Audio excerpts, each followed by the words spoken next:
Olá, pessoal. Então, dando continuidade à análise da seção 4 do Capital, nós vamos falar hoje sobre o capítulo 12, é o capítulo cujo título é A Divisão do Trabalho e a Manufatura, tá? Deixa eu já compartilhar ele aqui, que aí nós já vamos... Então, o título é esse aqui, né? Divisão do Trabalho e Manufatura. E o objetivo deste capítulo, pessoal, Bom, este capítulo e o próximo, o Marx faz um detalhamento bem grande de aspectos técnicos, né? E de aspectos históricos. Não que eles não sejam importantes, são muito interessantes, são muito importantes, mas a gente vai procurar focalizar os aspectos econômicos que deram a possibilidade do surgimento da mais-valia pela via relativa, tá? Então, eu vou só passar aqui essa ideia de dupla origem da manufatura e das duas formas fundamentais da manufatura, para depois a gente passar a entender alguns conceitos que são mais importantes, que é o conceito de trabalhador parcial, o conceito de trabalhador coletivo, e, finalmente, como é que a divisão do trabalho afeta a produtividade e, portanto, o surgimento da mais-valia pela via relativa, tá? Só lembrando o nosso quadrinho aqui, nós avançamos aqui no processo histórico, né? Então, a gente está falando de uma fase que vai mais ou menos de 1550 a 1750. Mas, de novo, isso não quer dizer que a divisão do trabalho começou a existir agora, né, pessoal? A divisão do trabalho existe, né, no trabalho humano desde sempre, mas em graus totalmente diferentes, né? O que vai acontecer aqui nesse período histórico é um grande aprofundamento da divisão do trabalho. A introdução da divisão do trabalho em ramos que ela era muito incipiente e o aprofundamento dela em ramos onde ela já existia, né, mas ela não tinha um grau tão grande, né? Então é isso que vai acontecer, tá certo? Então vamos lá. Na primeira parte do capítulo, Marx vai falando no item 1, se eu não me engano, e no item 3 é o que ele está discutindo isso que está nessa lâmina, tá? Ele vai falar da dupla origem da manufatura. Do que ele está falando? Ele está dizendo assim, olha, existem algumas mercadorias, né, algumas manufaturas que produzem mercadorias, né, que surgiram da combinação de ofícios autônomos, como, por exemplo, a carruagem. A carruagem é um tipo de mercadoria que você pode decompor ela e cada parte dela é um ofício autônomo, né? É o ofício do vidraceiro, do trabalhador do couro, do trabalhador do marceneiro, que trabalha só com madeira para fazer algumas partes da carruagem, enfim. Então, a carruagem nasce, né? A manufatura da carruagem nasce da combinação desses ofícios autônomos. Agora, ao contrário disso, algumas manufaturas nascem da decomposição de um ofício em várias partes, né? Então, por exemplo, a fabricação de alfinetes, que era um ofício único, ela pode dar origem a diversas partes produtivas, né? Quando você pega toda a produção de alfinete e consegue separar, dividir aquelas atividades em atividades absolutamente simples, né? Dando origem a diversos ofícios, né? E aí o Marx vai falar das duas formas fundamentais que a manufatura assume. Ele vai falar que ela pode ser heterogênea ou ela pode ser orgânica. O que seria uma manufatura heterogênea, né? É onde diferentes peças produzidas em diferentes linhas de produção se juntam numa linha de montagem para produzir o produto final. A carruagem, acontece isso com a carruagem, acontece isso com o relógio, né? Então, em geral, elas se originam pela combinação. E a manufatura orgânica? A manufatura orgânica é aquela linha de produção, em uma linha de produção faz-se o produto final, né? Então, as partes do produto não vêm de diferentes lugares, né? Mas elas são feitas ali mesmo, né? E gerando uma única manufatura que ele está chamando de orgânica, tá? Qual que é a principal característica da manufatura, pessoal? Então, lá naquele nosso quadrinho, nós tínhamos visto que a cooperação é a fase inicial da manufatura, né? Mas a manufatura se caracteriza fundamentalmente por um aspecto que é o aspecto da divisão do trabalho, a sua introdução ou o seu aprofundamento, né? Então, o resultado final é gerar um mecanismo de produção cujos órgãos são os seres humanos, né? Então, a manufatura, ela é isso, ela é um organismo, um mecanismo de produção cujos órgãos são os seres humanos. E a divisão do trabalho vai operar essa primeira conformação aí da manufatura, né? Para quem não sabe o que é divisão do trabalho, né, nunca leu o capítulo, eu sugiro, recomendo que leia o capítulo 1 lá da Riqueza das Nações, que o Adam Smith faz toda a discussão, uma discussão bem aprofundada do que é a divisão do trabalho. Mas ela é bem intuitiva, né? O que significa divisão do trabalho? É a decomposição de uma atividade complexa, né, em diversas atividades simples, de modo que essas atividades simples possam ser realizadas de forma sistemática e quase ininterrupta por um trabalhador específico. Então, o Smith vai descrever todo esse processo, né, que na fábrica de alfinetes, um trabalhador só estica o arame, né? Então, na medida em que ele só tem esse ofício para fazer, essa atividade para fazer, esticar o arame, ele vai se tornando absolutamente hábil nessa atividade, né? Ele faz isso muito bem feito e com muita economia de tempo. Outro trabalhador só cola a cabeça do alfinete, o outro só faz a cabeça do alfinete, né? Então, uma atividade complexa que um único trabalhador pode fazer, mas se um único trabalhador tiver que cortar o arame, tiver que fazer a cabeça do alfinete, colar a cabeça do alfinete, veja que em cada uma dessas etapas, o trabalhador precisa o tempo todo ficar trocando de ferramenta, né? Então, isso implica numa perda de tempo. Além da perda de tempo, o Smith chama atenção para o fato de que o trabalhador se distrai na troca de ferramenta, né? Então, ele vai fazer uma coisa, ele ia pegar um martelo, mas daí ele esquece que era o martelo, pega outra coisa, daí ele lembra que era o martelo, ele volta. Então, essa troca de atividade reduz a produtividade do trabalho. E, ao contrário, se o trabalhador fica fazendo exatamente a mesma coisa o tempo inteiro, ele desenvolve uma destreza, a palavra que o Smith usa é destreza, uma destreza na realização daquela atividade, tá? Então, divisão do trabalho é isso, tá? Eu coloquei mais alguma coisa aqui. Ah, tá. Aqui eu só estou recomendando a leitura do capítulo 1 da Riqueza das Nações.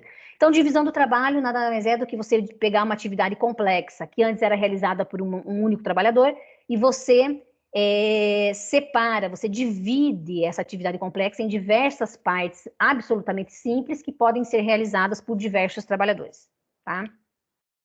E é aí que nasce o trabalhador parcial, né, pessoal? O que o Marx chama de trabalhador parcial ou trabalhador unilateral. Isso aqui eu acho uma parte muito importante, pessoal, e tem diversos desdobramentos que a gente não vai tratar aqui, mas uma coisa bem importante é a gente se dar conta do seguinte, né? O trabalhador, o artesão, né, lá da Idade Média, era um trabalhador completo, né? Ele tinha o trabalho dele era muito mais complexo e, portanto, é de se esperar que ele tivesse um conhecimento muito mais completo das coisas, né? E de todo o processo de trabalho. Por quê? Porque imagine um artesão que produzia sapatos. Esse artesão ele tinha uma coisa que é bem importante, que é uma unidade muito grande entre o trabalho intelectual e o trabalho manual, né? Por que essa unidade? Porque ele próprio bolava qual era o modelo do sapato, né? Então, isso é uma atividade intelectual, né? A atividade do design, de desenhar como é que vai ser o modelo do sapato, enfim. Não necessariamente ele fazia isso no papel, mas ele tinha isso na cabeça. Então, era ele o responsável por elaborar como é que ia ser o formato do sapato. Além disso, ele era responsável por ir buscar o couro, então muitas vezes ele próprio curtia o couro, então ele tinha um conhecimento enorme em relação às matérias-primas, né? A qualidade das matérias-primas, se elas são boas, se elas são ruins, como é que faz a matéria-prima. Ele fazia o sapato propriamente dito, então ele conhecia toda a parte técnica de fazer o sapato, de costurar, de utilizar aqueles equipamentos, né? Então ele era um trabalhador completo, vamos dizer assim, né? Porque ele conhecia o processo do início ao fim.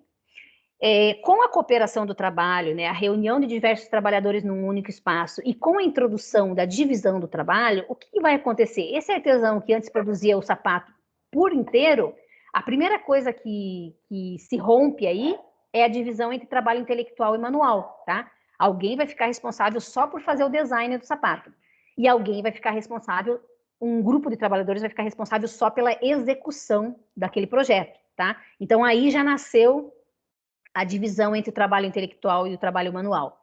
E dentro do próprio trabalho intelectual ou dentro do próprio trabalho manual, há também um aprofundamento da divisão do trabalho.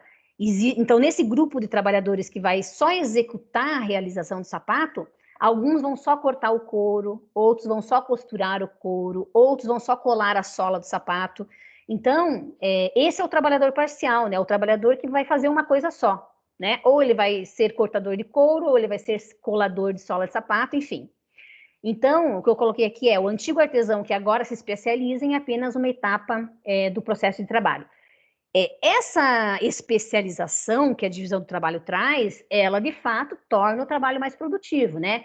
Em relação ao artífice autônomo, sem sombra de dúvida, né? Um artífice autônomo consegue produzir X quantidade de sapatos e uma fábrica, uma manufatura, onde essa atividade é dividida em diversos trabalhadores, consegue produzir uma quantidade muito maior, né? E isso pelo fato de que esse trabalhador parcial desempenha a sua vida inteira uma única operação simples, tá? Então, isso é uma grande vantagem para o capital, e eu diria que uma vantagem também do ponto de vista dos consumidores, né? Porque dá aos consumidores mercadorias mais baratas, né? Agora, do ponto de vista do trabalhador, isso é uma tragédia, né? O Marx vai dizer assim, ó, esse trabalho uniforme destrói a tensão e o impulso vital, que encontram a sua recreação e o seu estímulo na própria mudança de atividade. Então, o que o capital precisa? O capital precisa de um trabalhador que trabalhe sem parar, realizando a mesma atividade simples, porque isso aumenta bastante a produtividade do trabalho. Mas fazer isso, do ponto de vista do trabalhador, é horrível, porque é uma espécie de emburrecimento do trabalhador, né? A destruição do que o Marx chama aí de tensão e impulso vital, né? Porque a gente precisa, digamos assim, em cada atividade que a gente está fazendo, fazer outras coisas, né, para dar um estímulo para a própria atividade, né? Então você para, você se levanta, você vai fazer alguma coisa, mas isso para o capital não é vantajoso. É vantajoso que as atividades sejam divididas de tal forma que o trabalhador possa ininterruptamente ficar ali realizando aquela mesma atividade o dia todo, né? A habilidade individual ainda configura-se uma característica importante para a qualidade do produto, portanto, a subordinação do trabalho ao capital ainda não está completa. Mesmo com a divisão do trabalho, né, e com a transformação, a criação de atividades absolutamente simples, ainda é o trabalhador que opera a ferramenta, né? Então, depende da habilidade dele de operar aquela ferramenta, depende toda a qualidade do produto, tá? Isso vai se transformar de forma radical com a máquina, né? A máquina faz com que essa habilidade do trabalhador deixe de ser importante, porque agora ele só precisa saber apertar aquele botão da máquina e a máquina faz todo o resto, né? Então, nessa etapa da manufatura, ainda a habilidade individual do trabalhador é bem importante. Em relação às ferramentas, o Marx chama atenção para o fato de que a divisão do trabalho, né, ela conseguiu... a divisão do trabalho, ela traz consigo, né, a simplificação e a criação de diversas ferramentas, né?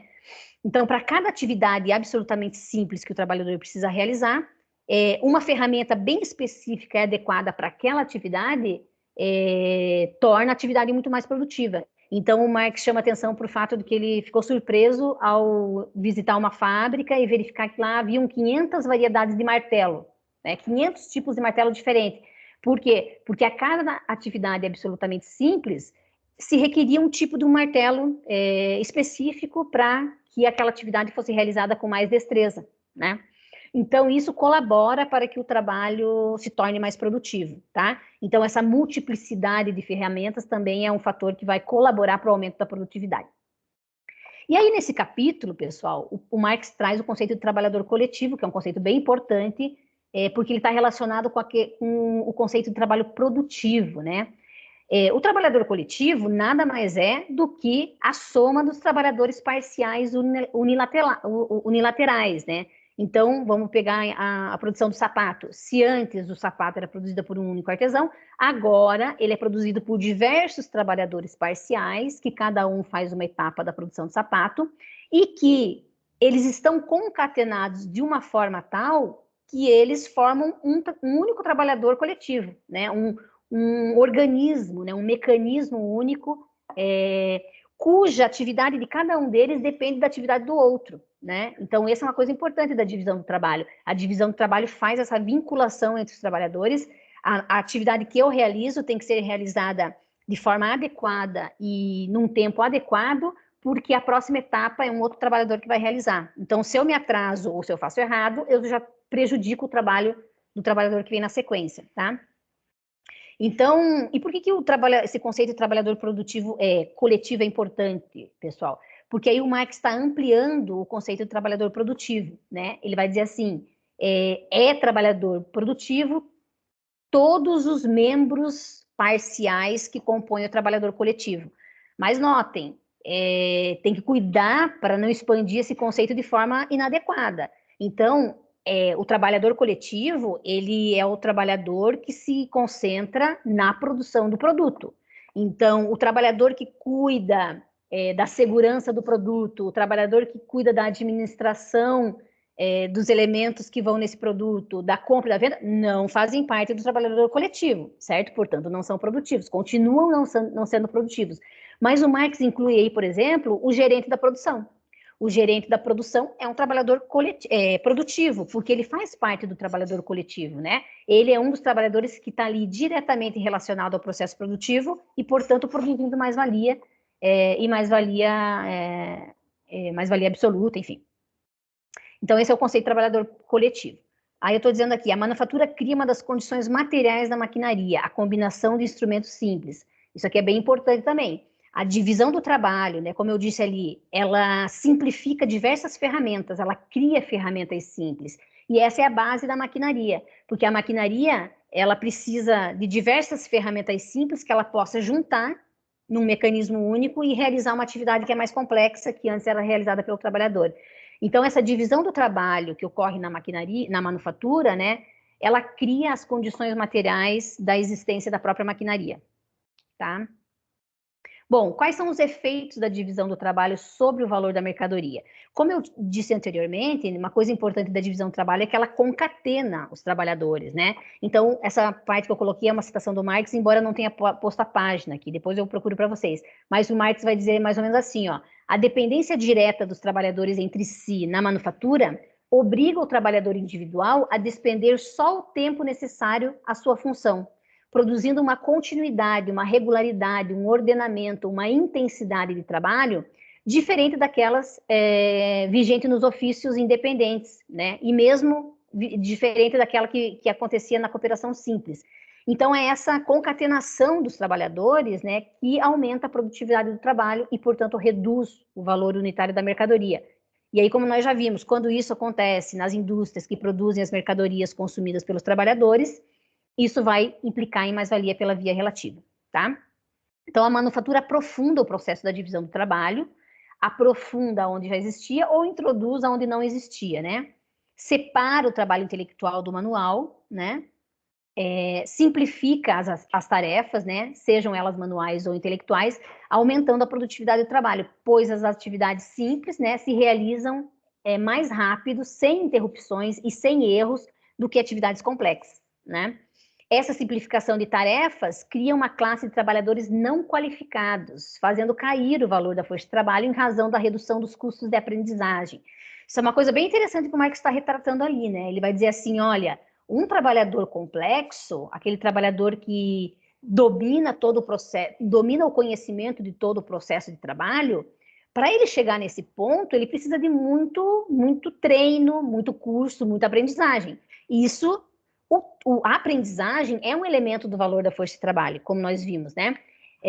Então, se eu simplifico a atividade, o que eu estou fazendo ao mesmo tempo? Eu estou simplificando o próprio trabalhador, né? Eu estou desqualificando ele, porque agora ele realiza atividades tão simples que qualquer pessoa é capaz de realizar, na verdade.